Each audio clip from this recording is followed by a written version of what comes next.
Thanks for watching Afternoon Live.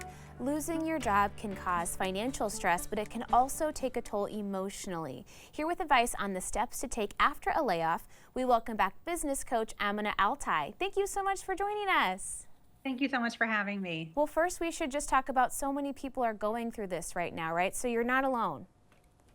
Absolutely. You're not alone. We're in this collectively. And I do think one of the most important things that we can really do is get our minds right around this, because a lot of the time it brings up a ton of grief. Some people may feel relieved, but most of us feel grief around this. So one of the best things that we can do is really spend time mining the emotion before we take any other actions. Pause, take a deep breath before you make any big decisions, right? Okay, and next, understanding your financial runway. What are some things to look at there?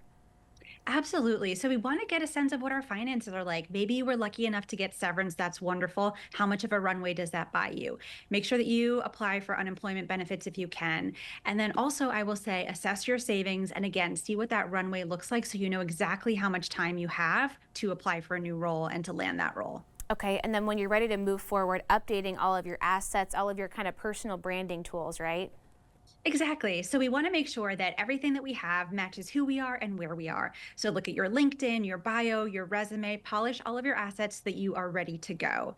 And if it feels like you can get to that point, start to think about what you want next. And a lot of the time we don't necessarily know because maybe we're in a freeze state or we're shocked because of what happened.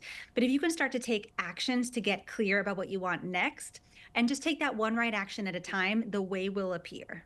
And then leaning into your community, right? You've got to kind of rely on the people who love you and who are willing to support you, but sometimes you have to ask for that help. 100%. Our community is such a wealth of support for us.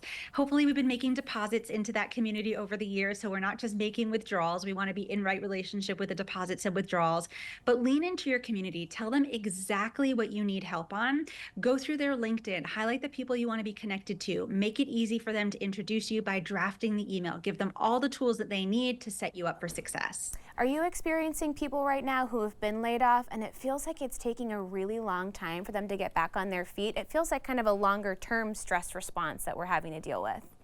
It's a great question. And I am seeing some of that. And I'm also seeing some people land on their feet really quickly. And I always say to people, yes, we want to assess the situation, look at the data, and we also want to keep our mindsets in that frame of mind that it can happen for us quickly. I'm seeing both things, but it is a really tough time. So lean into that community as much as possible. And then what about taking the opportunity to maybe try something different? It might be a good time to take a bit of a risk if you can. Absolutely. I think that's a great idea. If you can take the risk, let's say you've got a longer runway, you don't have kids, you have a bit more wiggle room, and you really want to try something new, this can be the perfect time to realign. Because a lot of the times when people are released from a role, when we're let go, some people will feel relief because that role wasn't fully aligned. So if you feel like you can try something new, it's a great time. It's true. You just never know what the next step is going to be. And if you kind of have an open mind and heart going into it, you might discover something that's even more fulfilling eventually. Exactly. Even more aligned for you, I hope. Okay. Hey, thank you so much. This was great information. Nice chatting with you. Lovely to be with you. Thank you. Okay, we'll have more information on our website at katu.com. We'll be right back with more Afternoon Live right after this.